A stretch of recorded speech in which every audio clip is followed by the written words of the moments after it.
Châu Hoành, người chán sống. Tìm kiếm trong phạm vi 10 km. Tìm thấy Châu Hoành, lập tức lấy mạng. Đào Hàn Dương, ngươi là Vạn Tượng Vương. Được thôi, ta muốn người mất mạng.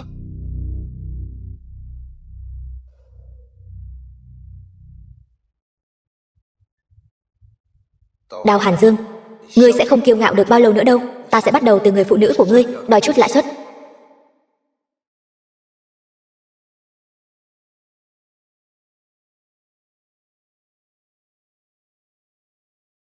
Khả Khanh, ngươi chạy đi. Hàn Dương sẽ không tha cho ngươi đâu. Ngươi đừng qua đây. Ngươi đừng sợ. Ta chỉ muốn từ trên người ngươi đòi chút lãi suất. Ai bảo ngươi là phụ nữ của hắn? Hôm nay ta muốn Đào Hàn Dương hối hận cả đời. Châu Hoành, ngươi chán sống. Thả Khả Khanh ra, ta tha cho ngươi một mạng. Châu Hoành, thả Khả Khanh ra. Anh Hàn Dương, cứu em, mau cứu em. Chỉ còn một bước. Chỉ còn một bước nữa thôi. Dám tiến thêm một bước nữa, ta sẽ lấy mạng cô ta. Châu Hoành, người rốt cuộc muốn gì? Đến muộn một chút không phải tốt hơn sao? Tại sao cứ phải phá hỏng chuyện tốt của ta? Ta còn chưa bắt đầu hưởng thụ nữa. Thả Khả Khanh ra, ta tha cho ngươi một mạng. Ngươi nghĩ ta sẽ ngốc nghếch giống những người trong hoàng cung đó? Bị ngươi lừa gạt sao? Ngươi không phải chỉ muốn cô ta sống sao? Lùi lại. Ta bảo ngươi lùi lại. Ta đếm đến 3. Nếu ngươi còn không lùi lại, ta sẽ lấy mạng cô ta ngay bây giờ. Lùi. Lùi nữa. Đào Hàn Dương, đừng vội vui mừng quá sớm. Vở kịch hay của chúng ta còn ở phía sau.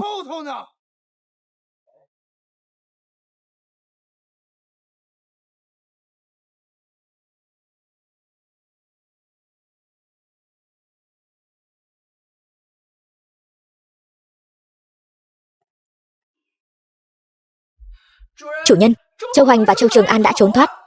Tất cả tài sản của Châu gia đều đã bị niêm phong. Tất cả mọi nơi đều đã tìm kiếm rồi, không phát hiện bất kỳ dấu vết đáng ngờ nào. Sống phải thấy người, mất phải thấy xác. Tuân lệnh.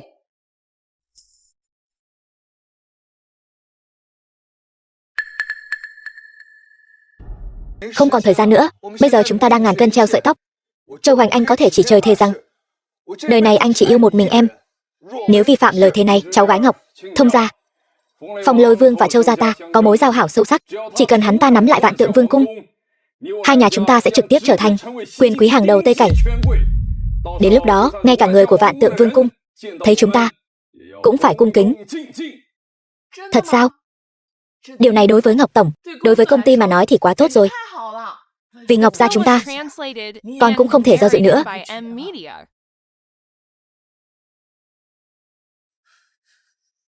Alo. Ta biết rồi. Nghĩa phụ của con đã chuẩn bị xong xuôi rồi. Bây giờ chỉ chờ bên chúng ta thôi.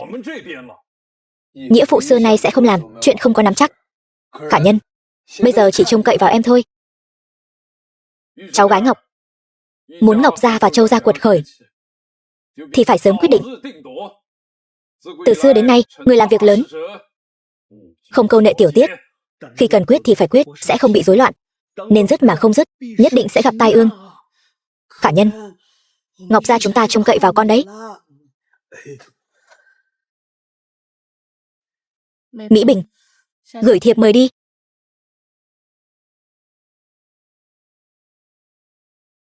Tại sao?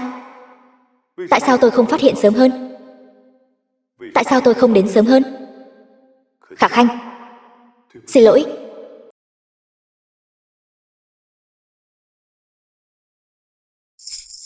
Chủ nhân, có tin tức rồi. Ngọc Khả Nhân và Châu Hoành sẽ tổ chức tiệc đính hôn tại Thịnh Thế Lâu. Cái gì? Hoàn toàn là sự thật. Đã có một số thế gia nhận được thiệp mời rồi. Chủ nhân, bước tiếp theo chúng ta phải làm gì? Bọn chúng dám Đào Hàn Dương ta tung hoành chiến trường. Người mất trong tay ta nhiều như sao trên trời. Thế mà chưa từng nghĩ tới có một ngày cũng sẽ có người dám ức hiếp ta. Chăm sóc tốt Khả Khanh.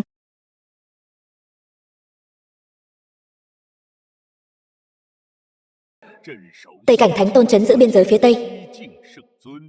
Lâm nguy nhận mạnh. Đao Hàn Dương, Tây Cảnh Thánh Tôn. Ngọc Mặc, hộ vệ bên trái của Đao Hàn Dương. Ngọc Băng, hộ vệ bên phải của Đao Hàn Dương. Tham kiến Thánh Tôn.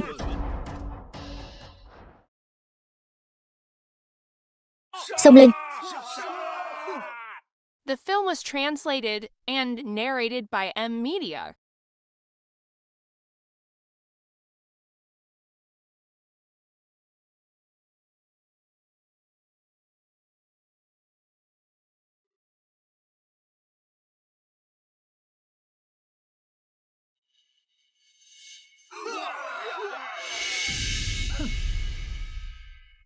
Rút, vâng.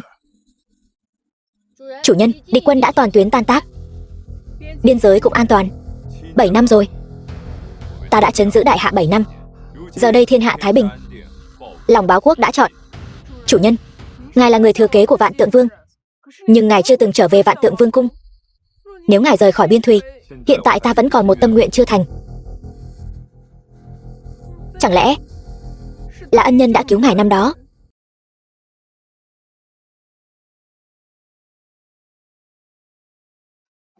Năm đó từ biệt anh, vốn tưởng đời này sẽ không gặp lại anh nữa. Không ngờ số phận trêu ngươi, anh lại với thân phận anh rể xuất hiện trong cuộc sống của em. Đúng là đồ vô dụng, ngay cả lau nhà cũng không xong. Ngọc gia chủ mẫu. Bố, mẹ, con đã lau rồi mà, cứ lề mề mãi thế. Ngay cả việc nhà cũng không làm tốt. Đồ vô tích sự. Nhược Quang, Ngọc gia gia chủ, nhà chúng ta không nuôi đồ vô dụng đâu nhé. 3 năm trước cậu trắng tay, vẫn là chúng tôi đã kêu mang cậu. Nếu không thì cậu chỉ là một tên ăn mày hôi hám. Ban đầu tôi thấy cậu họ Đao, là một họ lớn của vương tộc, lại còn đeo một tấm lệnh bài của Vạn Tượng Vương cung ở thắt lưng. Tôi còn tưởng cậu thân phận cao quý, gia thế hiển hách chứ. Không ngờ lại là đồ vô tích sự. Tôi vì thế mới đồng ý gả Khả Nhân cho anh đấy. Đúng là mắt mù. Tiền bạc, quyền lực, trong mắt con đều chỉ là phù du. Thôi được rồi, đừng có nói lời khoa trương nữa. Ở nhà thì cậu làm tốt việc nhà đi, ở công ty thì làm tốt công việc bảo vệ của cậu. Đừng gây phiền phức cho Khả Nhân là được. Gây phiền phức sao? Con đều là giúp đỡ Khả Nhân mà. Cậu đang tự dát vàng lên mặt mình đấy sao? Ngay cả công việc bảo vệ của cậu cũng là Khả Nhân sắp xếp cho cậu đấy. Cậu lấy gì mà giúp chứ? Người giúp Khả Nhân là Châu Thiếu. Cậu lấy tư cách gì mà đòi công? Châu Thiếu là ai? Alo, Đao Hàn Dương, Vương Mỹ Bình, thư ký Ngọc Khả Nhân. Đi làm nửa năm rồi, ngày nào cũng đi muộn, cho anh 5 phút, lập tức cút đến văn phòng của Ngọc Tổng. Nếu không thì anh cũng đừng làm bảo vệ nữa. Đến đón ta.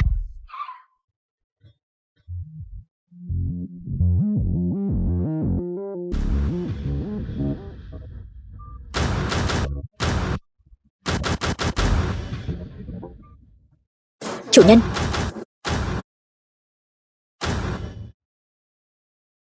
Khả Khanh. Anh rể, đến giao hoa sao? Em đã lâu không gặp anh rồi. Sao anh không đến tìm em chơi vậy? Đã nói với em bao nhiêu lần rồi, anh là anh rể của em. Ai bảo anh rể em đẹp trai thế này chứ? Anh kết hôn với chị em đã 3 năm rồi.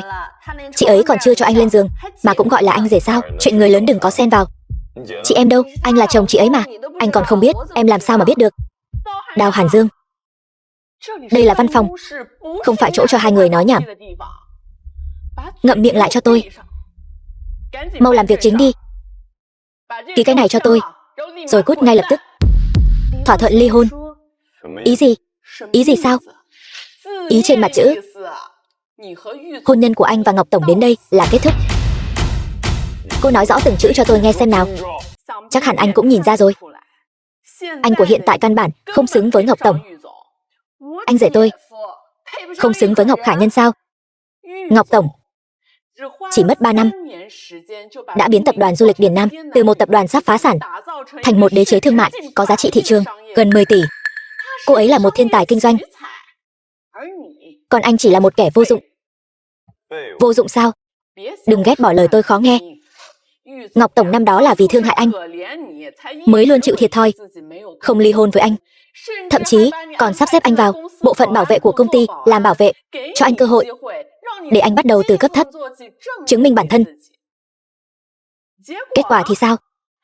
Cho anh cơ hội mà anh chẳng có ích gì cả. Đi làm nửa năm rồi, cả công ty ai mà chẳng biết anh chỉ là một tên bảo vệ vô dụng, ngày nào cũng đi muộn. Ngày mai, Ngọc Tổng của chúng tôi sẽ nhận được khoản đầu tư 10 tỷ của tập đoàn Viễn Hoa, tập đoàn đứng đầu Đại Hạ. Cô ấy sẽ mượn sức mạnh này biến tập đoàn thành một tập đoàn trăm tỷ, trở thành người đứng đầu trong giới kinh doanh, thậm chí được Vạn Tượng Vương cung triệu kiến, thăng tiến nhanh chóng. Còn anh, một kẻ vô dụng không thể nào khá lên được. Bảo cô ấy ra gặp tôi. Đúng vậy đó, muốn ký tên cũng phải chị tôi ra mặt mới được. Ngọc Tổng bận trăm công nghìn việc, chuyện nhỏ nhặt này không cần cô ấy đích thân ra mặt, tôi có thể đại diện. Cô là cái thá gì chứ, cũng xứng đại diện cho Khả Nhân sao? Cuộc hôn nhân này anh buộc phải ly hôn, không muốn cũng phải ly hôn. Ngọc Khả Nhân, đại tiểu thư Ngọc gia. Cuối cùng em cũng xuất hiện rồi. Chị ơi, chị thật sự muốn ly hôn với anh rồi sao?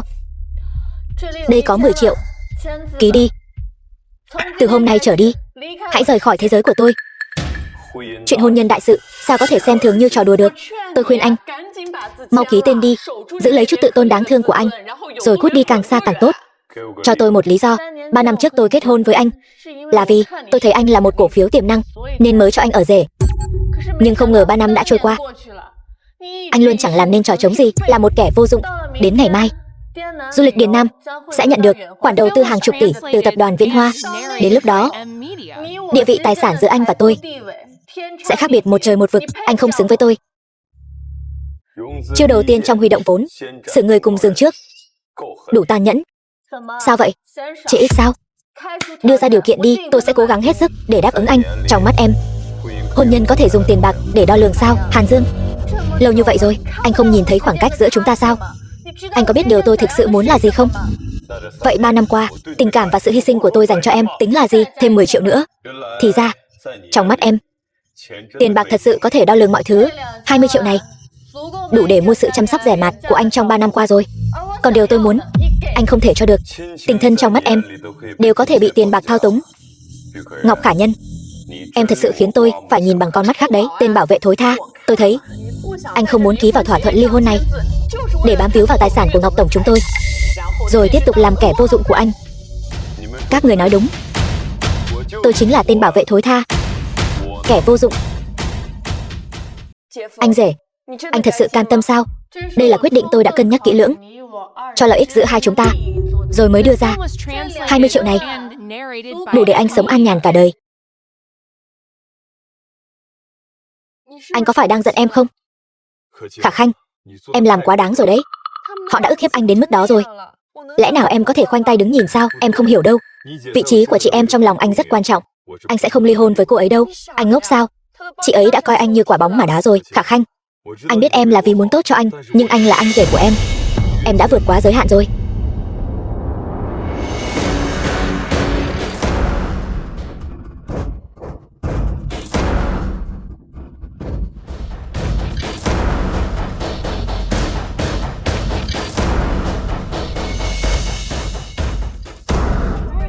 Tham kiến Thánh Tôn.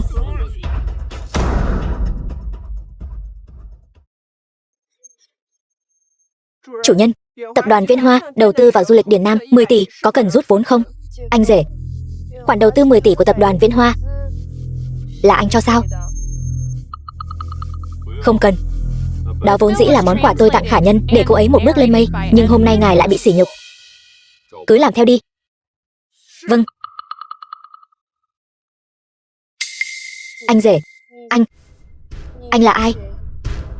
Anh rể của em. Biết ngay là anh sẽ không nói mà. Sớm muộn gì em cũng sẽ biết thôi.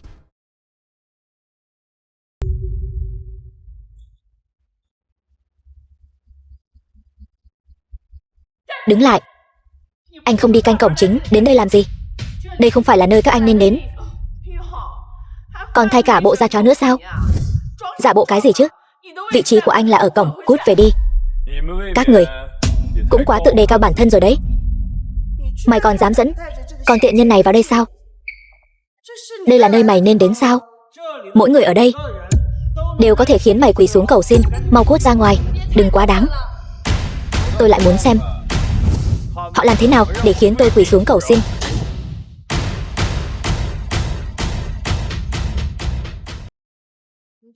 Cái nhận thức nông cạn của anh. Những người có mặt hôm nay đều là những nhân vật lớn mà cả đời này anh không thể nào chạm tới được. Cút đi. Muốn đi đâu thì đi, muốn làm gì thì làm, đừng đến phá hỏng đại sự của Ngọc Tổng chúng tôi. Trong lòng các người, tôi tệ đến vậy sao? Đâu chỉ là tệ, mà còn không thể chịu nổi. Mọi người nhìn xem, con rể phế vật của Ngọc gia chúng tôi lại dám lén lút sau lưng con gái tôi mà lăng nhăng với em gái nó. Buông ra. Đây, hình xăm này.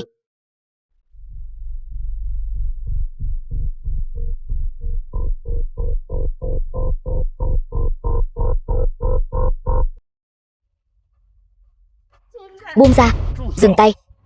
Dám chạm vào cô ấy nữa thì đừng trách tôi không khách khí. Khả Khanh, 3 năm trước có phải em đã cứu anh không? 3 năm trước anh ngất xỉu bên bờ sông, em đã đưa anh đến bệnh viện.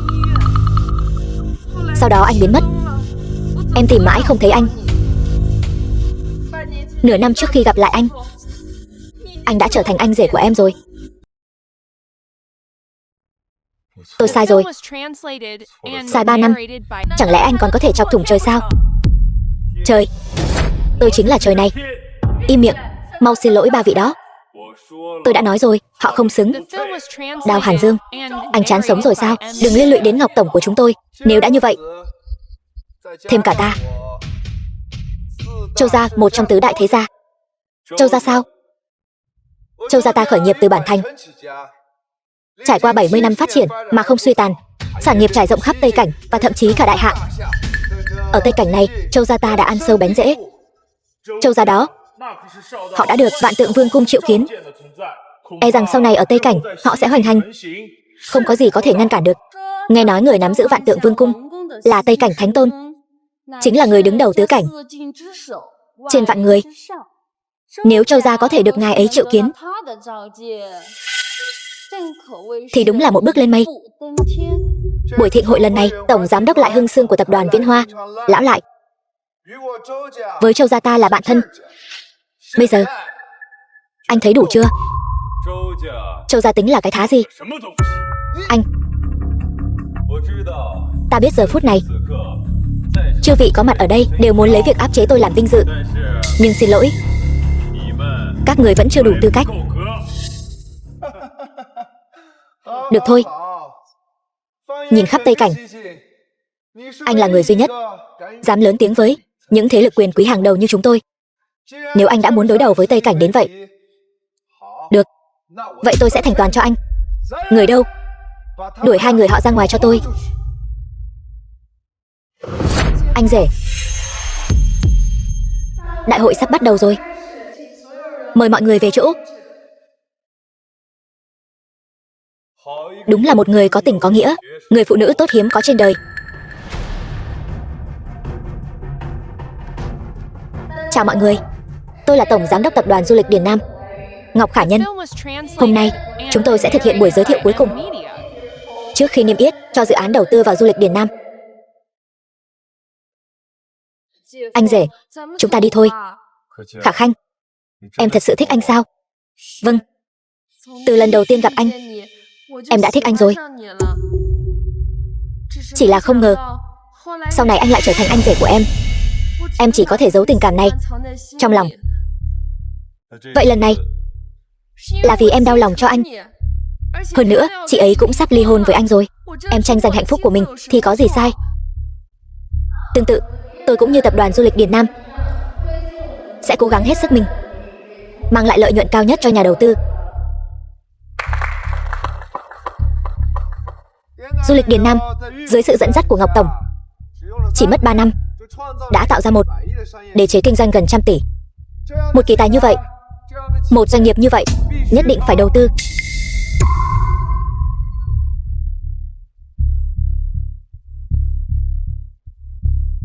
Tôi muốn Khả Khanh trở thành Tổng Giám đốc Tập đoàn Viễn Hoa.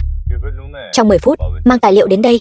Anh rể, anh có ý gì vậy?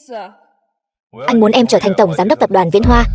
Đồng thời, khoản đầu tư hàng chục tỷ của Tập đoàn Viễn Hoa có đầu tư cho du lịch Điền Nam hay không đều do em quyết định.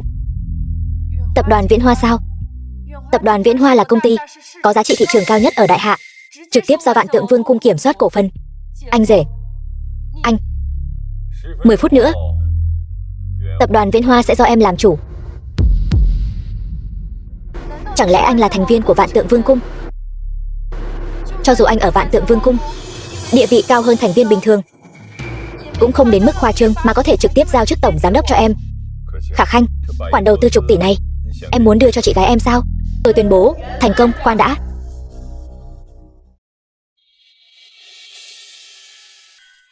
Ngọc Khả Khanh, cô lại muốn giở trò gì nữa đây? Tôi thật sự thấy anh rể không đáng chút nào. Nói thật cho cô biết, khoản đầu tư 10 tỷ này cô cũng đừng hòng có được.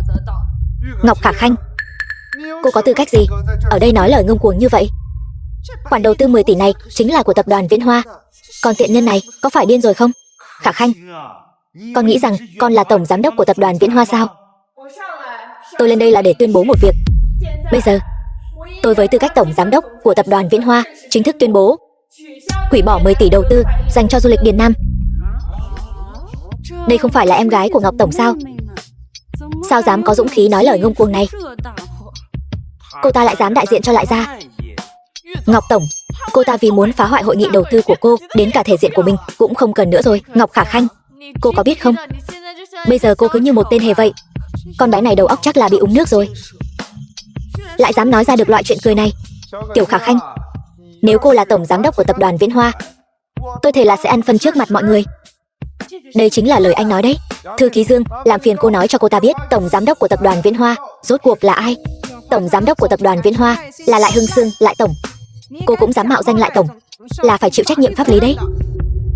Ngọc Khả Khanh, cô mau cút xuống cho tôi, nếu không hậu quả cô không gánh nổi đâu. Người đâu? Báo cảnh sát. Báo cảnh sát cũng vô ích thôi. Cho dù Lại Hưng Sương có đến, hắn cũng phải nghe lời tôi. Khẩu khí thật lớn. Ngươi cũng xứng so với chúng ta sao?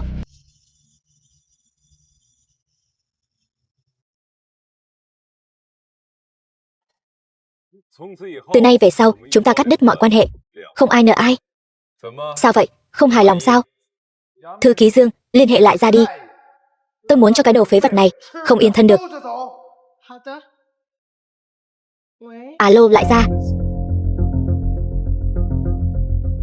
Lại Gia khi nào có thể đến? Lại Tổng nói ông ấy đã không còn là tổng giám đốc nữa. Hội nghị này ông ấy không có tư cách đến nữa.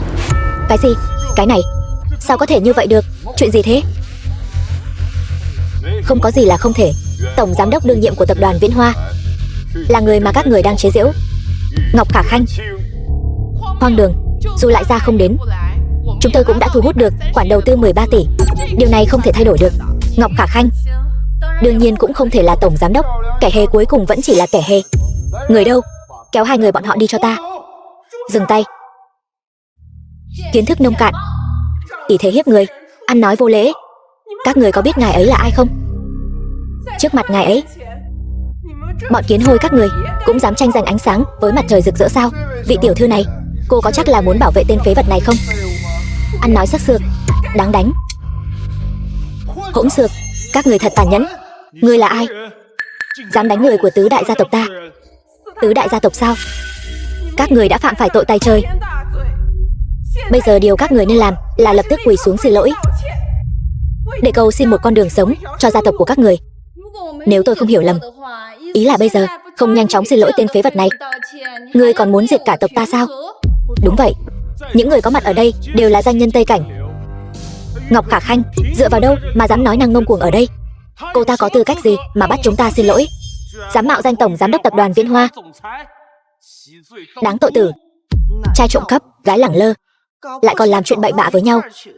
Chẳng phải là để phá hỏng chuyện tốt của con gái ta sao? Khả Khanh, nể tình con là con gái ruột của ta, con mau chóng nhận lỗi đi, để cha còn xin Ngọc Giao tha thứ. Nhược Quang, ông không xứng làm cha tôi. Nếu nói về chuyện bậy bạ, ông và Ngọc Giao chẳng phải còn giỏi hơn ai sao? Còn cô, Ngọc Khả Nhân, các người đã hại mẹ tôi mất trong uất hận. Hôm nay, tôi chính là muốn hủy bỏ khoản đầu tư hàng chục tỷ này. Ngọc Băng, tài liệu. Đây là tài liệu Ngọc Khả Khanh chính thức được bổ nhiệm làm tổng giám đốc tập đoàn Viễn Hoa. Tài liệu này là thật và có hiệu lực. Cái này không thể nào. Sao cô ta lại có thể là tổng giám đốc tập đoàn Viễn Hoa được? Chắc chắn là có vấn đề ở đâu đó. Không, điều này tuyệt đối không thể nào. Thư ký Dương, cô có nhầm lẫn gì không? Tài liệu này là thật 100%. Dương Tân, thư ký tổng giám đốc tập đoàn Viễn Hoa. Kính chào Ngọc tổng. Lui xuống đi.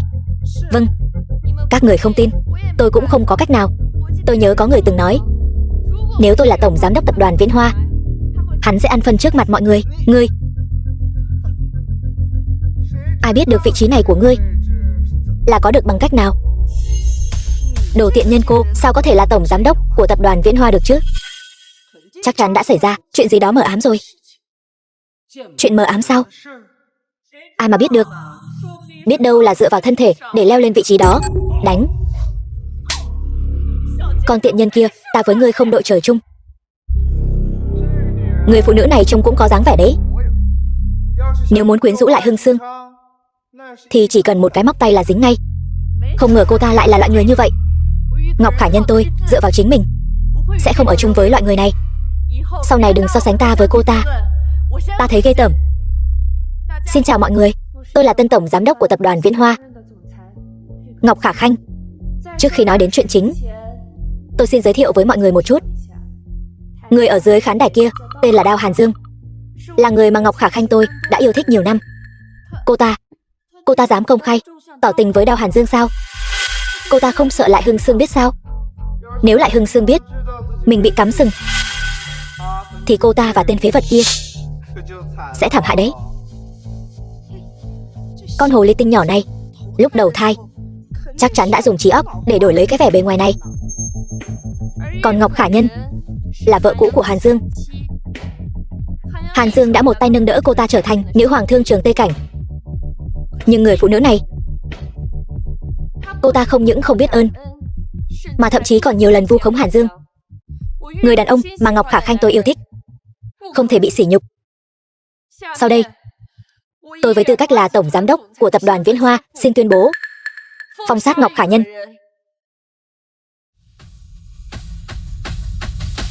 Ngọc Khả Khanh, các ngươi phá hỏng chuyện tốt của con gái ta sẽ không có kết cục tốt đẹp đâu. Đằng sau tập đoàn Viễn Hoa là Vạn Tượng Vương cung.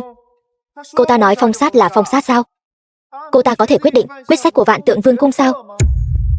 Tôi nói cho cô biết, du lịch Điền Nam đang trỗi dậy, cả Tây Cảnh không ai có thể ngăn cản. Rất tốt.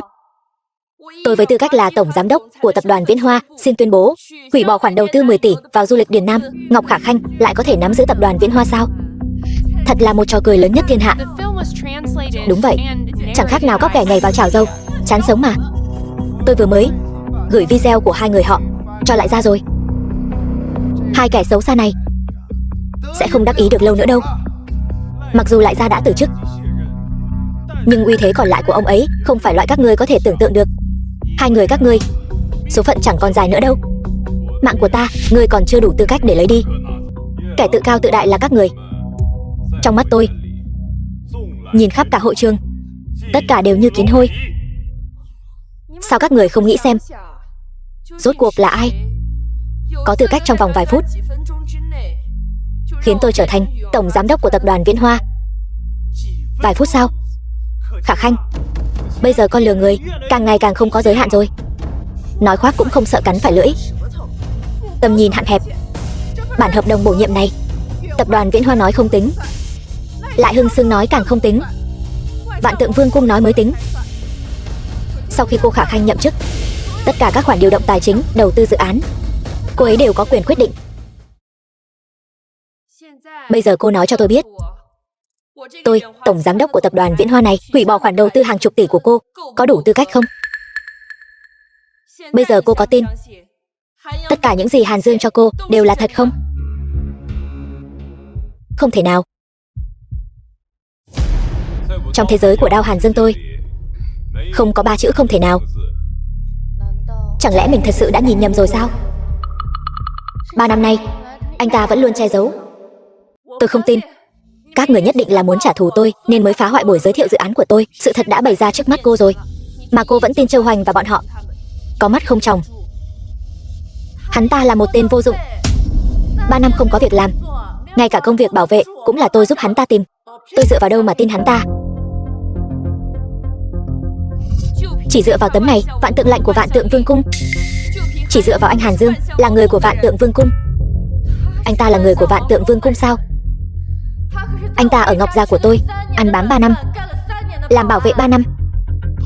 Nếu anh ta là người của Vạn Tượng Vương Cung, sao có thể ăn bám 3 năm được? Có thể, đây chính là người phi thường, làm việc phi thường thôi. Nhưng mà tôi cũng chưa từng nghe nói đến người này bao giờ. Ăn bám sao? Anh ấy là một thành viên cao quý của Vạn Tượng Vương Cung, mà các người lại coi anh ấy là tên vô dụng, đá văng đi. Cô nói xem, các người có phải bị mù rồi không? Anh ta, Khả Nhân, đừng tin lời quỷ quái của hai tên lừa đảo này. Họ chắc chắn đang lừa dối tôi, đúng không? Anh nói cho tôi biết, đúng, không sai. Họ chính là đang lừa dối chúng ta. Tôi mới phát hiện ra, anh đúng là ngốc đến đáng thương. Trong Tây Cảnh, Vạn Tượng Lệnh xuất hiện, không ai không tuân theo. Chỉ có những kẻ thiển cận như các người mới không tin. Không nên là như vậy. Ngọc Khả Nhân, Vạn Tượng Lệnh ở đây, cô vẫn không tin sao? Vẫn còn tự biện minh. Không đúng. Phong Lôi Vương của Vạn Tượng Vương Cung là nghĩa phụ của tôi. Tôi đã từng thấy hình dáng lệnh bài. Lệnh bài này của cô là giả. Giả sao? Vạn Tượng Vương Cung quyền thế ngút trời, vậy mà vẫn có kẻ dám làm giả lệnh bài. Bọn họ nắm bắt được tâm lý này của các người, nên mới không biết sợ hãi. Vạn Tượng Vương Cung mấy năm nay đã thay đổi phong cách bí ẩn trước đây, đồng thời dần dần xuất hiện trước mặt thế nhân. Thậm chí còn lập trang cá nhân chính thức. Mẫu hình Vạn Tượng Lệnh này đã được đăng tải lên rồi. Mọi người xem, đây mới là mẫu hình của Vạn Tượng Lệnh. Hoàn toàn không giống cái của cô ta. Đúng, cái của cô ta hoàn toàn không giống. Một lũ tiểu nhân, một đám kiến hôi, dám trắng trợn đổi trắng thay đen, nói Vạn Tượng Lệnh là giả. Mọi người đừng bị hai kẻ đó chọc giận. Hai kẻ tiểu nhân này phá hoại đại hội huy động vốn, thậm chí còn làm giả Vạn Tượng Lệnh, đơn giản là tội tày đình. Châu Hoành, ngươi có biết sự tồn tại mà ngươi đang đối mặt thân phận cao quý đến mức nào không? Ngươi vậy mà dám bôi nhọ lung tung. Rốt cuộc là ai đang bôi nhọ lung tung? Tội trạng của các người chồng chất rõ ràng như ban ngày. Huống hồ việc làm giả Vạn Tượng Lệnh này chính là đang trà đạp lên uy quyền của Vạn Tượng Vương Cung. Hôm nay, nếu để các người an toàn rời khỏi đây, thì danh dự của giới danh nhân Tây Cảnh chúng tôi còn đâu. Khả năng mơ tưởng viển vông của các người thật khiến tôi phải bội phục. Đừng giả vờ nữa, Đào Hàn Dương, hai người phá hoại đại hội của Ngọc Tổng chẳng qua là để trả thù. Thật sự cho rằng chúng tôi không nhìn ra tâm tư hèn hạ của hai người sao? Đây chính là lý do anh liên tục làm càn sao? Tôi thật sự thất vọng tột độ về anh. Chẳng lẽ ở trong lòng cô, tôi không có chút đáng tin nào sao? Anh lấy đâu ra mặt mũi? Ngọc Gia đã nuôi dưỡng anh suốt mấy năm trời. Anh có xứng đáng với họ không? Mọi thứ của Ngọc Gia đều do tôi ban cho, còn các người lại trắng đen lẫn lộn. Người nên xin lỗi là các người. Đủ rồi, tôi đã tận lực rồi. Bồi thường cũng đã đưa cho anh rồi. Anh có thể có chút trách nhiệm và bản lĩnh của một người đàn ông không? Câm miệng lại. Ngươi không có tư cách nói về chủ nhân của ta. Anh chỉ biết trốn sau lưng phụ nữ thôi. Một người là cô ấy, một người là Ngọc Khả Khanh. Thôi đi, dù sao chúng ta cũng từng là vợ chồng. Chỉ cần anh chịu dừng tay và xin lỗi, tôi có thể cầu xin mọi người tha cho anh một mạng. Đào Hàn Dương, đây cũng là điều cuối cùng tôi có thể làm cho anh. Chúng ta hãy chia tay trong êm đẹp. Không cần đâu. Dù sao thì các người cũng chỉ vì khoản đầu tư hàng chục tỷ này thôi. Vì tên vong ân bội nghĩa này không biết điều, cô cần gì phải ban ơn cho hắn? Đúng vậy, huống hồ tối nay hắn đã chọc thủng trời Tây Cảnh rồi. Không ai có thể bảo vệ hắn được nữa. Mọi chuyện đã đến nước này, tôi không còn gì để nói với nữa. Dù ngươi nói gì, làm gì, tối nay Ngọc Gia cũng không thể bảo vệ anh được nữa. Kẻ nên tự cầu phúc là các ngươi mới đúng. Đào Hàn Dương, ngươi đã mạo phạm tất cả mọi người ở đây, phá hoại buổi gây quỹ, lại còn nảy sinh lòng dạ độc ác, giả mạo Vạn Tượng Lệnh, làm tổn hại uy tín của Vạn Tượng Vương Cung. Tây Cảnh này không dung thứ cho loại bại hoại như ngươi. Hôm nay, ta với tư cách là trưởng tử Châu Gia, kêu gọi chư vị chiếu cáo Tây Cảnh, phong sát tên tặc này để làm gương răn đe. Thân phận của kẻ này thấp hèn, phẩm hạnh đê tiện, tuyệt đối không thể giữ lại. Tô gia chúng ta nguyện cùng Châu gia chung tay phong sát tên tặc này.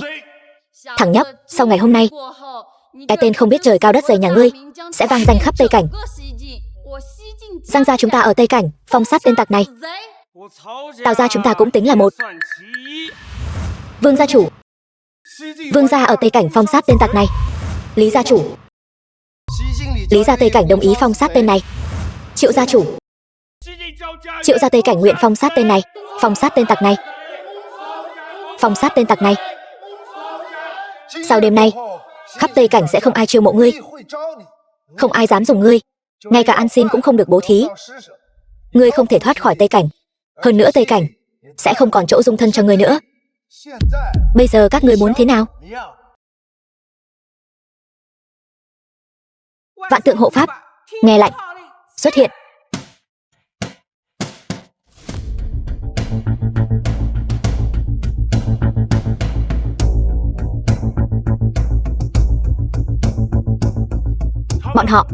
Bọn họ là ai? Xuất hiện thần kỳ như vậy từ hư không? Rốt cuộc là năng lực gì? Rốt cuộc là ai? Làm sao mà xuất hiện được? Anh Hàn Dương, rốt cuộc anh là ai?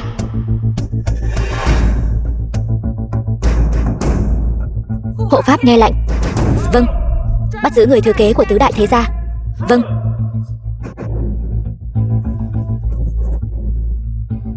Ta là thế tử Tô gia. Ngươi không thể lấy mạng ta. Các ngươi không thể lấy mạng ta. Ngọc tổng, Đào Hàn Dương hắn điên rồi. Hắn ta vậy mà ngay cả người thừa kế của tứ đại thế gia cũng dám bắt. Ta là đại tiểu thư Giang gia. Nếu ngươi dám động vào ta, cha ta sẽ không tha cho ngươi đâu. Dù các ngươi là ai, các ngươi dám động vào ta, các ngươi mất mạng chắc rồi. Dưới gầm trời này vẫn chưa có ai mà ngài ấy không thể động vào. Các ngươi thật sự coi mình là cái thá gì sao? Không thể nào. Dưới gầm trời này, người có thể điều động vạn tượng hộ pháp đếm trên đầu ngón tay. Sai rồi. Vạn tượng hộ pháp cho đến nay chỉ nghe lệnh một người. Kẻ nào hôm nay bất kính, lấy mạng không tha. Đào Hàn Dương, ngươi làm như vậy sẽ chọc thủng trời đấy. Một kẻ con rể bị ruồng bỏ của Ngọc gia, lấy đâu ra quyền lực điều động vạn tượng hộ pháp chứ?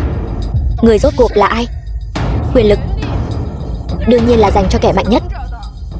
Vạn tượng hộ pháp lấy mạng người thừa kế Tô gia, lấy mạng người thừa kế Giang gia, Giang Bích Ân, lấy mạng người thừa kế Tào gia, Tào Bác.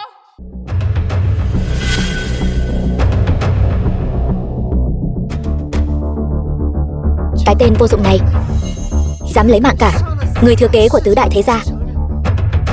Điên rồi. Điên thật rồi.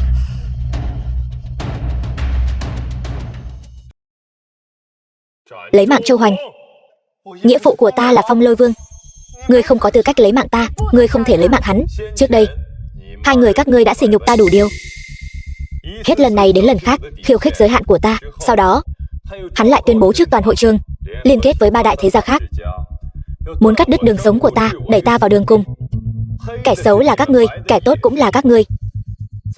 Trong mắt tất cả các ngươi, ta chẳng qua chỉ là một đứa con rể vô dụng bị ruồng bỏ của Ngọc gia, chẳng làm nên trò trống gì, không phân biệt tốt xấu, thậm chí là kẻ bại hoại của cả Tây Cảnh, đáng lẽ phải bị tru diệt. Thế nhưng bây giờ ngươi lại muốn ta tha cho hắn. Thử hỏi, nếu đổi lại là Ngọc gia gia chủ ngươi thì sẽ làm thế nào? Ta, Phong trưởng lão vốn là một trong tam đại trưởng lão, lại dám tự ý xưng vương. Ngươi nghĩ hắn còn có thể sống được bao lâu?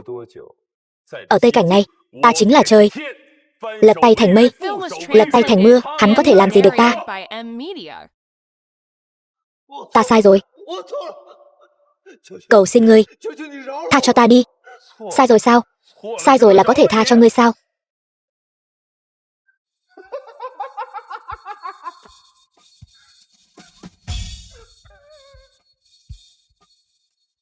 Ngươi không có tư cách lấy mạng ta. Ngươi không có tư cách lấy mạng ta. Ta là đại thiếu gia Châu gia. Ta sắp có thể kế thừa vị trí gia chủ Châu gia. Châu gia chúng ta sắp có thể nhận được sự triệu kiến của Vạn Tượng Vương cung. Bọn các ngươi, lũ nhát gan các ngươi, lại dám sợ hắn. Ta đã sớm nói rồi, những kẻ quyền quý tự xưng như các ngươi, trong mắt ta chẳng khác gì lũ kiến hôi.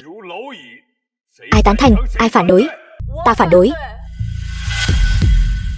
Đây là lựa chọn của ngươi sao? Được, ta thành toàn cho ngươi. Tha cho Châu Hoành một mạng. Ta nói Ngọc Gia có được ngày hôm nay là nhờ vào ta. Ta nói tập đoàn Viễn Hoa rót vốn hàng chục tỷ là do ta chỉ thị. Ta nói muốn ta thần phục, các người còn không đủ tư cách. Ta nói những người như các người chính là trò cười. Những năm qua tôi đã dốc hết toàn bộ tâm huyết của mình, bỏ ra mọi nỗ lực mới có được thành tựu ngày hôm nay. Anh không thể chỉ một câu nói mà phủ nhận tất cả những gì tôi đã bỏ ra. Ngọc tiểu thư có lẽ hơi tự đánh giá quá cao bản thân rồi. Cô có ý gì? Năm đó nếu không phải chủ nhân của tôi âm thầm giúp đỡ, Ngọc Gia bản thành của cô là cái thá gì chứ? Năm đó ta bị trọng thương, lầm tưởng được cô cứu. 3 năm trước ta đến báo ân. Lúc đó Ngọc Gia của cô đối mặt với phá sản. Cô vì muốn cứu Ngọc Gia, bất đắc dĩ mới tuyển rể. Khi đó cô chịu đả kích nặng nề. Ta lo lắng thân phận của ta sẽ mang lại áp lực quá lớn cho cô. Cho nên ta đã chọn ở bên cạnh cô với thân phận bình thường. Cứ thế ở bên đã 3 năm. Nhưng 3 năm bầu bạn này đối với cô và ta mà nói đều vô nghĩa. Bởi vì Khả Khanh mới là ân nhân cứu mạng của ta. Chúng ta đi thôi.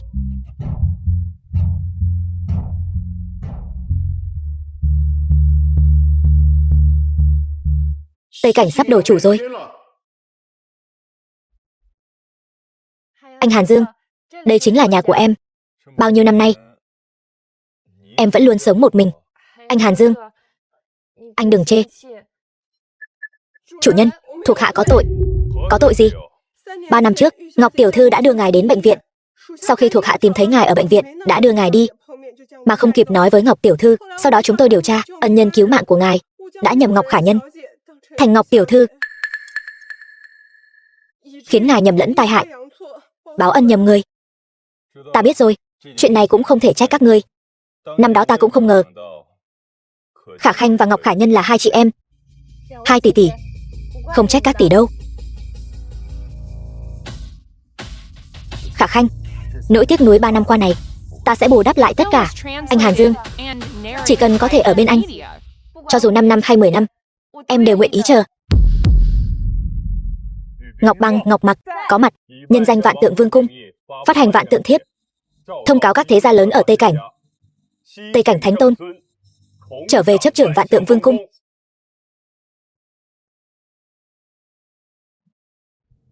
Ngươi không thể lấy mạng ta, các ngươi không thể lấy mạng ta. Tô Thu Bạch tứ đại thế gia, Tô gia gia chủ. Gia chủ, Vạn Tượng Vương cung đã gửi Vạn Tượng thiếp đến.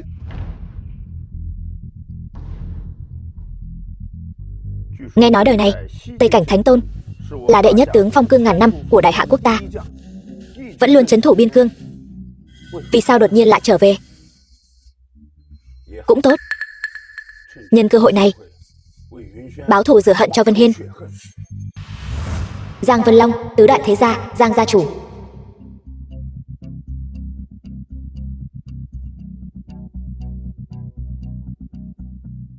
Đại tiểu thư Giang gia, con gái, bà nhất định sẽ báo thù cho con. Đào Hàn Dương, Tào Duệ, tứ đại thế gia, Tào gia chủ. Báo thù cho tiểu bác, có lẽ đây chính là một cơ hội tốt.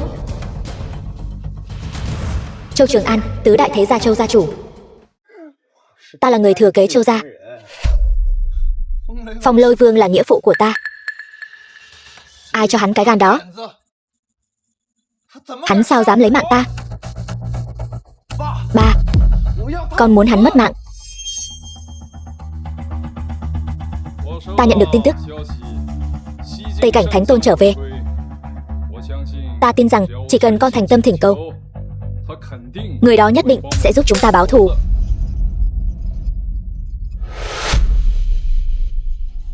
Tốt quá rồi.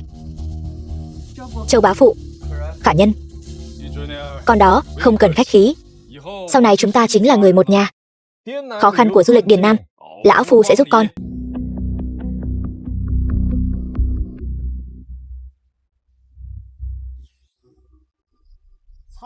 Tham kiến 3 vị Thánh Tôn. Âu Dương Vô Đạo Thánh Tôn Đông Cảnh, Một Phong trưởng lão Tây Cảnh nhỏ bé cũng dám triệu tập 3 vị thánh tôn chúng ta. Phong trưởng lão thật là to gan.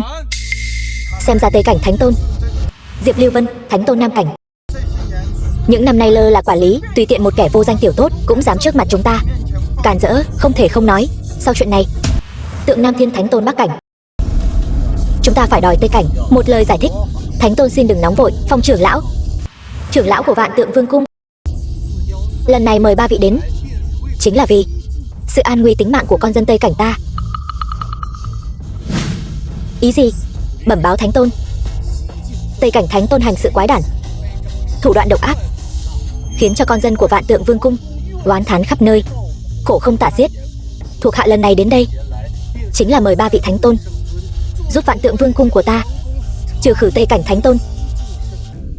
Hỗn xược, Tây Cảnh thánh tôn là đệ nhất tướng phong cương ngàn năm của đại hạ, công lao cái thế, quanh năm trấn giữ biên cương, há là kẻ như ngươi có thể bôi nhọ. Phong trưởng lão, ngươi lại dám vu khống Tây Cảnh thánh tôn? Chẳng lẽ ngươi muốn mượn tay 3 người chúng ta thay thế Tây Cảnh thánh tôn sao? To gan. Thuộc hạ nói đều là sự thật. Thánh tôn Tây Cảnh mặc dù công lao cái thế, nhưng hắn lại tự ý nắm giữ binh quyền ở biên cương, thậm chí còn làm trái lệnh cấm, lén lút quay về bản thành. Đã 3 năm rồi. Cái gì? Chắc chắn chứ? Hắn ta quay về để tiếp quản Vạn Tượng Vương cung sao? Hắn ta chưa từng xuất hiện ở Vạn Tượng Vương cung. Ta là từ biên cương và từ miệng các đệ tử Tây Cảnh mà nghe ngóng được hành vi của hắn. Nếu thánh tôn Tây Cảnh rời đi thì cũng chỉ có thể quay về tiếp quản Vạn Tượng Vương cung mà thôi. Chuyện này rất quan trọng, ngươi về chờ tin tức của ta. Phong trưởng lão, ngươi có công đưa tin, bản tôn sẽ tha tội bất kính cho ngươi. Chúng ta đi thôi. Thánh tôn Tây Cảnh, ngươi nên nhường vị trí rồi.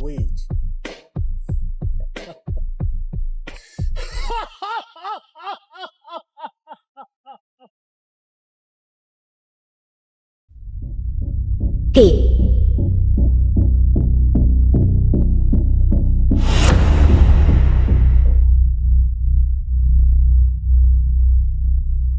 Sao người đến ít vậy? Người đến đều là khách bên ngài. Bên Châu thiếu gia hình như không ai đến. Châu gia ta đã bị đưa vào danh sách truy sát của Vạn Tượng Vương cung. Bọn họ sao dám đến? Đều tại cái tên Đào Hàn Dương đó. Nếu không phải vì hắn ta, tiệc đính hôn của ngài chắc chắn sẽ rất náo nhiệt. Ta cũng muốn cùng Khả Nhân tổ chức bữa tiệc này, nhưng quan trọng hơn là chúng ta phải mượn bữa tiệc này để tên Đào Hàn Dương đó lộ diện. Châu Hoành, ra đây chịu tội đi.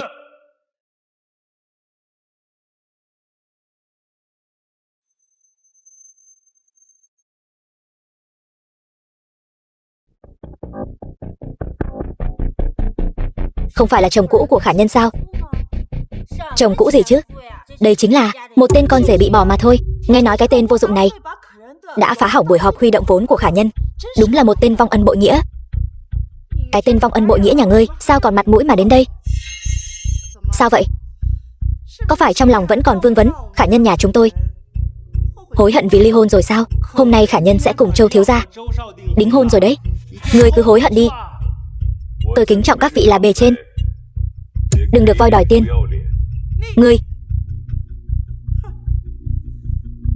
Ngươi cũng chỉ có thể đắc ý lúc này thôi. Lát nữa sẽ có lúc ngươi phải cầu xin tha thứ. Cái đồ vong ơn bội nghĩa này, nhưng là Tây Cảnh thánh tôn đường đường chính chính, lại còn là nhân vật tai to mặt lớn ở trung tâm Tử Cấm. Chúng ta nói chuyện phải cẩn thận một chút. Nếu đắc tội với kẻ vong ơn bội nghĩa này, khó giữ được cái mạng nhỏ này. Âm dương quái khí, đảo lộn trắng đen, chính là nói mấy tiểu nhân như tên hề các ngươi. Ngươi, Đào Hàn Dương, nếu ngươi còn chút tình nghĩa, vậy ta rất hoan nghênh ngươi. Nếu ngươi không còn chút tình cũ nào, thì đừng trách ta. Ta không có hứng thú với việc ngươi đính hôn với ai. Bảo Châu Hoành ra đây. Đồ vong ơn bội nghĩa, quả nhiên là kẻ bạc tình bạc nghĩa. Là ta đã mù mắt. Năm đó lại để ngươi ở rể Ngọc gia chúng ta Đồ khốn nạn. Sớm biết ngươi hôm nay lại như thế này. 3 năm trước chúng ta cứ tùy tiện đi, nhặt một người trên đường, cũng sẽ không để ngươi bước vào cửa Ngọc gia ta. Vừa hay, ta cũng rất hối hận 3 năm trước đã ở rể Ngọc gia ngươi. Ngươi cái đồ vong ân mất hết lương tâm, loại lời này ngươi cũng nói ra được sao? Ngọc Khả Khanh cái con tiện nhân đó lại cấu kết với ngươi, đúng là một đôi gian phu dâm phụ. Tất cả những gì hôm nay đều là do các ngươi tự chuốc lấy. Đào Hàn Dương, ngươi hại Ngọc gia ta thảm như vậy, phá hoại đại hội đầu tư của ta, bây giờ lại đến gây rối ở tiệc đính hôn của ta. Ngươi thật độc ác. Ngươi tự hỏi lòng mình xem, rốt cuộc là ai độc ác, vô tình vô nghĩa, lòng dạ sắt đá. Ngươi cút đi cho ta, tiệc đính hôn của ta không hoan nghênh ngươi, đừng mà khả nhân. Hôm nay hai chúng ta đính hôn, vị thánh tôn đại nhân này đã đến, không biết có mang theo quà gì không? Châu Hoành, ngươi cuối cùng cũng chịu lăn ra rồi. Thánh tôn đừng tức giận.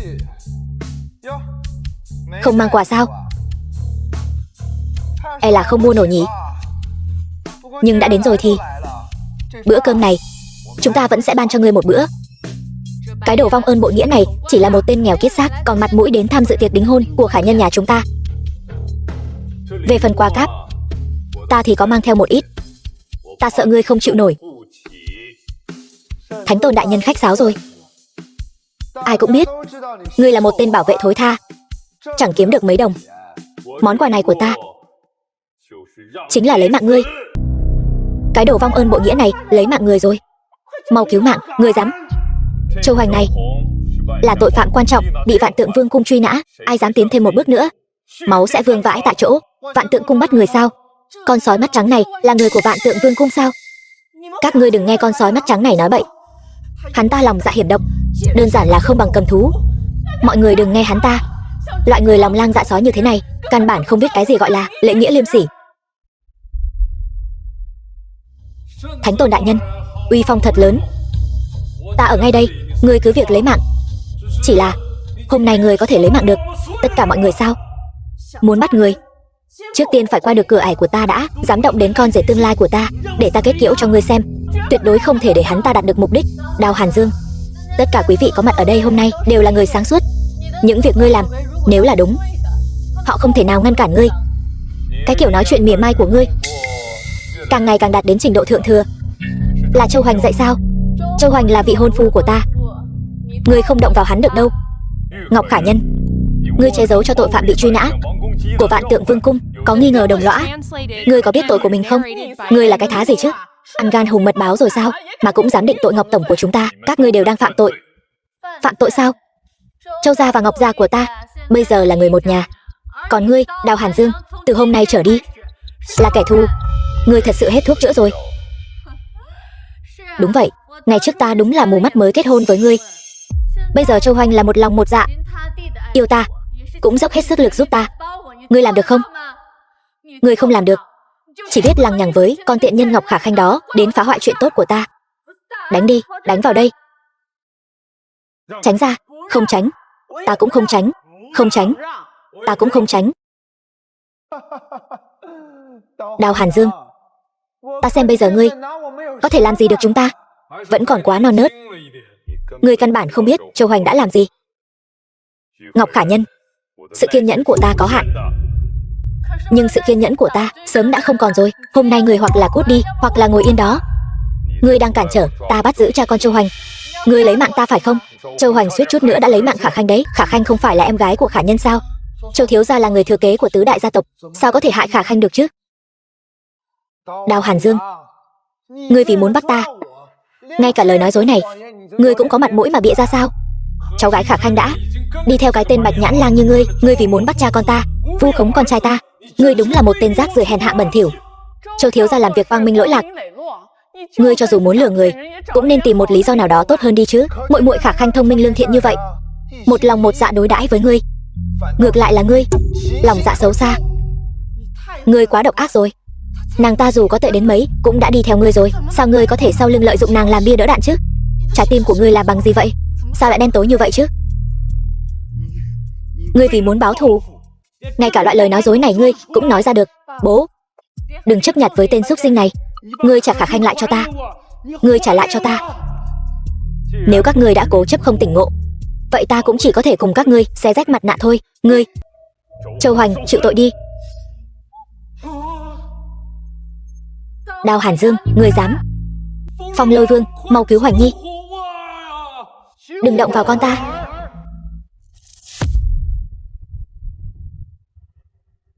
Đánh đứa nhỏ. Lão già cuối cùng cũng đến rồi. Hỗn xược. Đào Hàn Dương, ngươi tịch thu gia sản của ta, hại con trai ta. Ta với ngươi không đội trời chung. Tên khốn, mau thả Châu thiếu gia ra. Yên tâm, điều này quá bất công với hắn. Phong Lôi Vương đại nhân, xin ngài hãy làm chủ cho Hoành Nhi, trừng trị nghiêm khắc tên bại hoại này. Nghe nói Châu gia và Vạn Tượng Vương cung, Phong trưởng lão có giao hảo. Châu Hoành đã bái Phong trưởng lão làm nghĩa phụ. Chẳng lẽ Phong Lôi Vương chính là Phong trưởng lão sao? Người có phong thái như vậy, chắc hẳn chính là lão nhân gia đó. Yên tâm, lão phu hôm nay nếu không thay con đòi lại công đạo này thì không xứng làm nghĩa phụ. Đào Hàn Dương, giao Châu Hoành ra đây. Bản tôn chính là từ Thi Sơn huyết hải sống sót trở về, lấy mạng một tên nhóc danh còn con. Phong trưởng lão, không cần phải làm ầm ĩ lên như vậy. Ngươi đánh nghĩa tử của ta trọng thương, theo Vạn Tượng Vương luật, tội đáng chu diệt. Ngươi là cái thá gì, cũng xứng lấy mạng ta sao? Ngươi tàn hại tứ đại thế gia, xúc phạm quyền quý tây cảnh, trà đạp uy quyền Vạn Tượng Vương cung, thậm chí khiến 2 vị trưởng lão tự tàn, mưu phản ngôi vị Vạn Tượng Vương.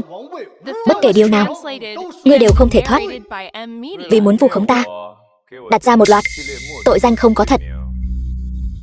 Vất vả rồi. Những tội trạng này của ngươi, lão phu đều có nhân chứng. Ngươi còn dám ngụy biện sao? Phong Lôi Vương đại nhân, ta chính là nhân chứng.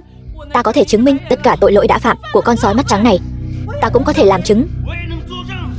Kể từ khi ta kế thừa y bát của Vạn Tượng Vương, ngươi vẫn là người đầu tiên dám lớn tiếng như vậy. Ngươi đã khuấy động tây cảnh của ta đến mức trời long đất lở, trà đạp uy quyền của Vạn Tượng Vương cung. Ngươi không xứng kế thừa y bát của Vạn Tượng Vương, càng không xứng đáng được phong trong tử cấm. Người ở cảnh giới thánh tôn như hắn, ta vốn tưởng sẽ mang trong lòng thiên hạ, giúp đỡ chính nghĩa, được vạn người kính ngưỡng, nhưng không ngờ hắn lại là một kẻ tiểu nhân gian xảo. Phong trưởng lão, xin hãy vì dân chúng tây cảnh ta trừ bỏ kẻ ác đầy tội lỗi này. Ta còn có tội danh gì nữa? Hãy nói hết ra đi, ta cũng muốn nghe xem. Đào Hàn Dương, người mạo danh Vạn Tượng Vương vốn dĩ đã là tội khó tha. Ta khuyên ngươi lập tức theo Phong Lôi Vương về Vạn Tượng Vương cung chịu tội. Biết đường quay đầu lại mới là lựa chọn duy nhất của ngươi. Ngươi mau chóng ngoan ngoãn bó tay chịu trói đi. Có lẽ lão phu sẽ niệm tình ngươi có công hộ quốc mà tha cho ngươi. Tội muốn thêm vào, lo gì không có cớ. Ngươi chẳng phải là tham lam ngôi vị Vạn Tượng Vương sao? Hồ đồ. Vạn Tượng lệnh đại diện cho thân phận Vạn Tượng Vương chính là ở đây. Ngươi có bản lĩnh thì đến mà lấy. Lão phu chưa từng có ý định tham lam ngôi vị Vạn Tượng Vương.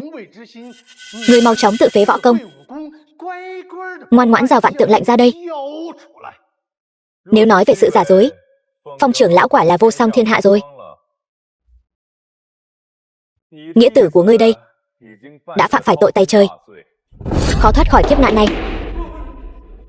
Còn ngươi lại còn không biết xấu hổ mà đảo lộn trắng đen. Dã tâm lang sói đã lộ rõ, kẻ đáng tội là ngươi. Mau chóng thả Châu thiếu gia. Phong trưởng lão còn có thể ban cho ngươi một toàn thây. Muốn Vạn Tượng lệnh thì đến mà lấy. Phong trưởng lão, ngươi một mình không dám đến đây đâu. Ngươi mau gọi đồng bọn của ngươi ra đi. Ngươi, sao ngươi biết? Ngươi tưởng dã tâm cướp quyền đoạt vị của ngươi ta sẽ không biết sao? Âu Dương Vô Đạo, Tượng Nam Thiên, Diệp Lưu Vân, cút ra đây. Tây cảnh thánh tôn vẫn khỏe chứ? 3 vị thánh tôn của các cảnh giới khác cũng đến rồi. Trời ơi, hôm nay 3 vị thánh tôn của các cảnh giới lại tề tựu ở đây. Trăm năm khó gặp.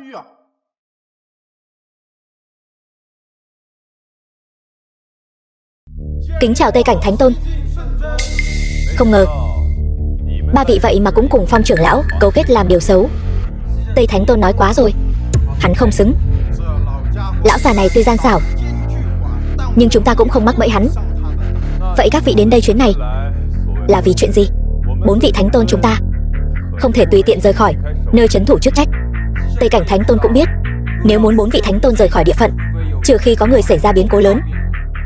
Biến cố lớn mà các vị nói chính là loạn trong Tây Cảnh của ta. Chuyện nội loạn trong Tây Cảnh là chuyện riêng của Tây Cảnh, chúng ta không có quyền can thiệp. 3 vị Thánh Tôn. Đào Hàn Dương giả mạo Vạn Tượng Vương, xem thường uy quyền của Vạn Tượng Vương cung, khiến Tây Cảnh không được yên ổn. Xin 3 vị Thánh Tôn nhất định giúp Tây Cảnh của ta. Theo lời ngươi nói, Tây Cảnh Thánh Tôn hành sự quả thật không chu toàn, chúng ta cũng cần ra mặt hòa giải. Thánh Tôn đại nhân, Đào Hàn Dương làm trái đạo lý, làm càn làm bậy. Lão phu có đủ nhân chứng và vật chứng. Chuyện này tuy lớn, nhưng không phải lý do chính chúng ta đến đây. Cái này, xin hỏi Tây Cảnh Thánh Tôn, ngài rời khỏi biên thùy Tây Cảnh có lệnh của Tử Cấm không? Không có. Xin hỏi Tây Thánh Tôn, ngài rời khỏi biên thùy Tây Cảnh đã bao lâu rồi? Đã 3 năm rồi. Xin hỏi Tây Thánh Tôn, chúng ta trấn giữ biên thùy, ý nghĩa là gì? Bảo vệ cửa quốc gia. Tử Cấm có lệnh, chức Thánh Tôn liên quan đến an nguy của cửa quốc gia, không có lệnh không được rời đi. Tây Thánh Tôn đã rời đi 3 năm rồi. Là vì chuyện gì? Chuyện gia đình. Vậy tại sao sau khi giải quyết xong không trở về biên thùy? Chuyện riêng vẫn chưa giải quyết xong, rời khỏi biên thùy đã 3 năm rồi. Tại sao không báo cáo Tử Cấm? Âu Dương Vô Đạo, ngươi đến đây để chất vấn ta sao? Đúng vậy. Ngươi có biết không có lệnh điều động của Tử Cấm, rời khỏi biên thùy là tội gì không? Tội phản quốc. Tội phản quốc. Nói chắc như đinh đóng cột. Hạng mẫu kính phục Tây Cảnh Thánh Tôn. Nếu tội phản quốc đã được xác nhận, xin hãy cùng ta trở về Tử Cấm chịu phạt. Chỉ dựa vào 3 vị sao? Chẳng lẽ Tây Cảnh Thánh Tôn còn muốn phản kháng sao? Ta hỏi các ngươi, ta trấn giữ biên thùy Tây Cảnh đã bao nhiêu năm rồi? 7 năm.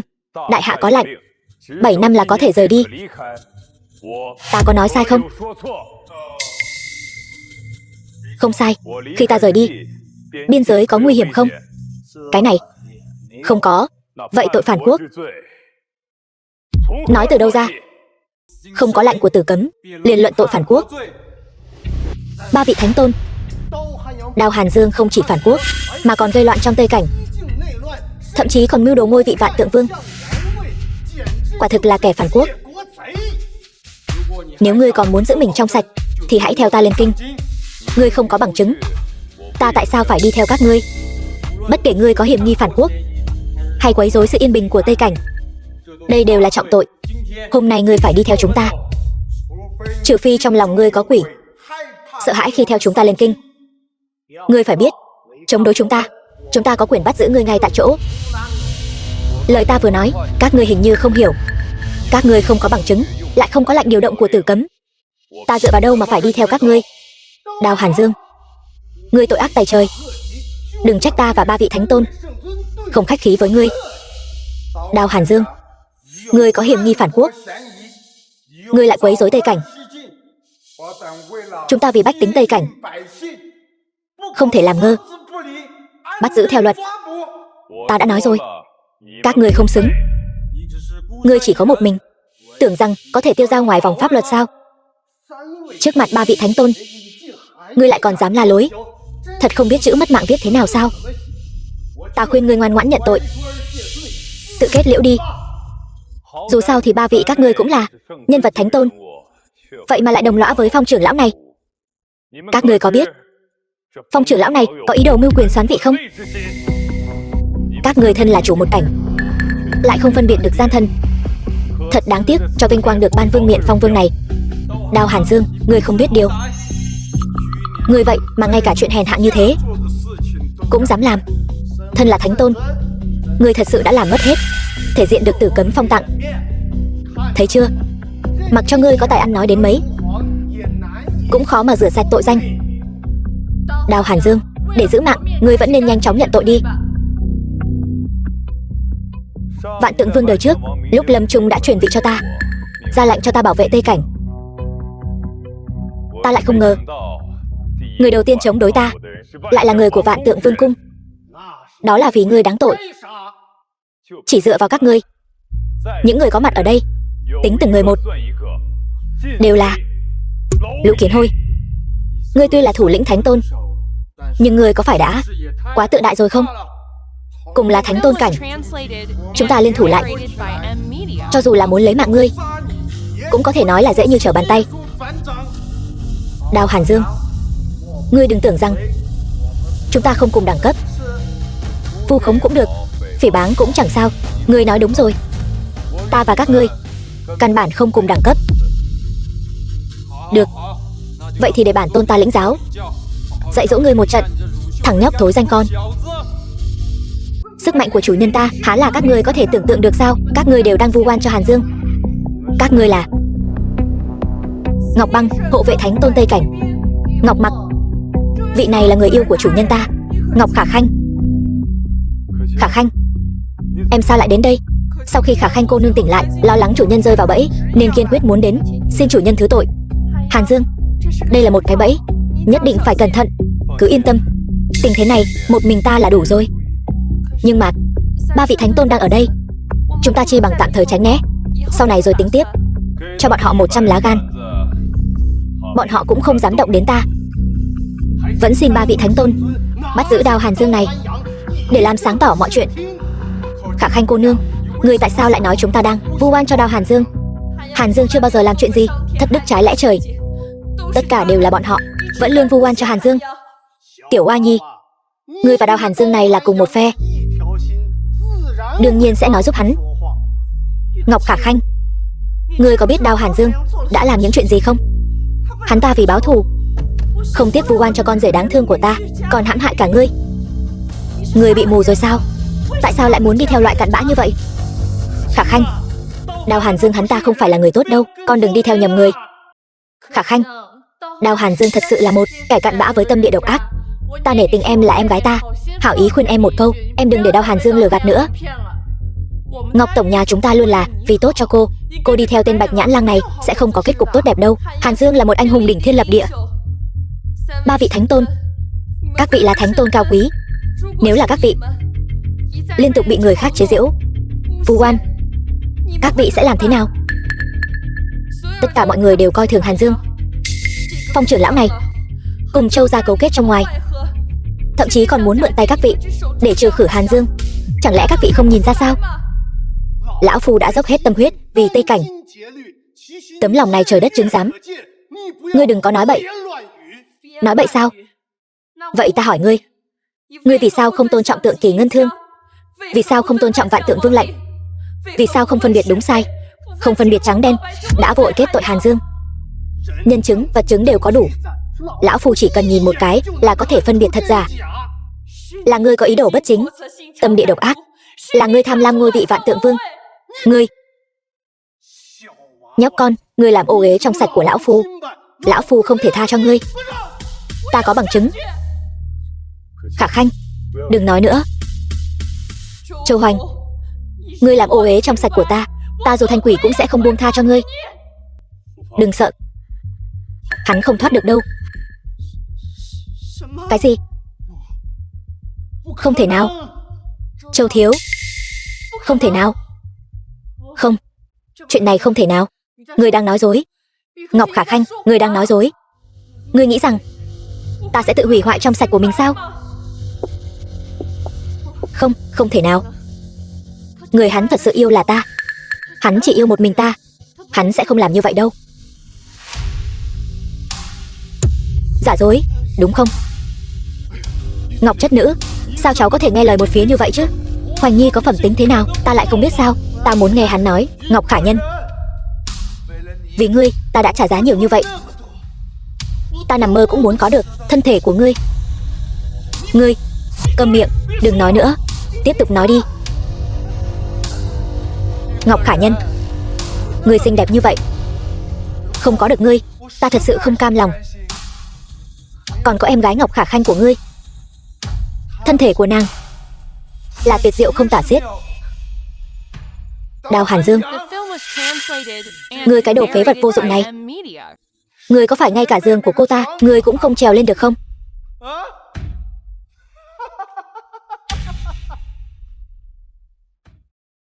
Đào Hàn Dương, nếu không phải vì ngươi, ta đã thành công rồi. Không ngờ Châu Hoành lại là một tên biến thái. Ta vừa nhìn Châu Hoành đã biết không phải thứ tốt lành gì. Châu Hoành, ngươi cái tên lưu manh thối tha đáng ngàn đao này, đồ cặn bã bại hoại. Khả Nhân đúng là mù mắt mới bị ngươi lừa. Ngươi tại sao lại làm như vậy? Đồ tiểu nhân giả dối. Trời xanh đáng lẽ phải lấy mạng ngươi.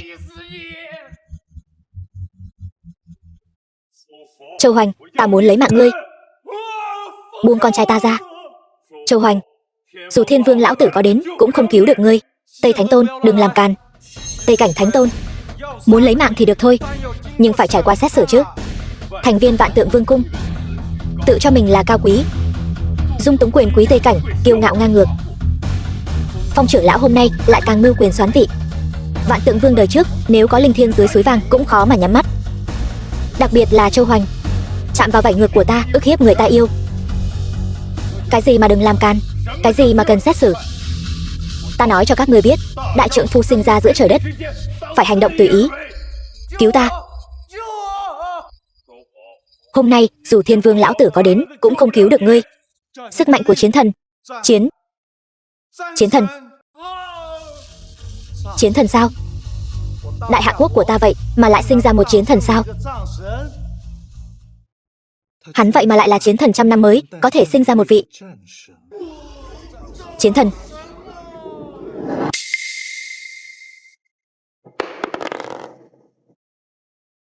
Âu Dương vô đạo của Đông Cảnh, bái kiến chiến thần. Bái kiến chiến thần.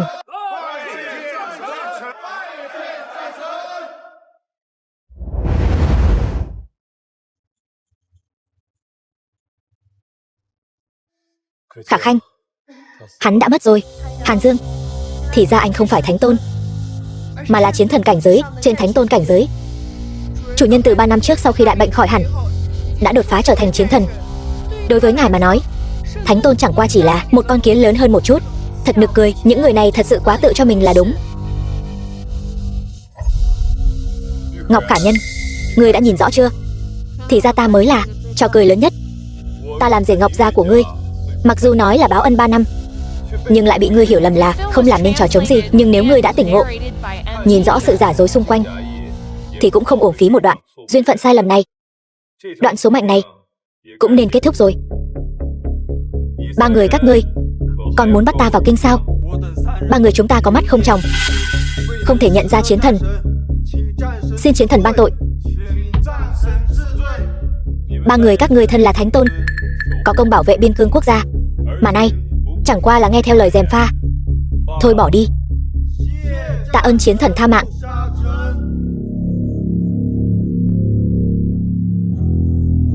Khả Khanh, anh đã nói rồi, sẽ khiến em trở thành người hạnh phúc nhất trên thế gian này. Bây giờ đã đến lúc anh thực hiện lời hứa rồi. Hàn Dương, có thể ở bên cạnh anh, em đã rất hạnh phúc rồi. Vẫn chưa đủ, chúng ta đi thôi.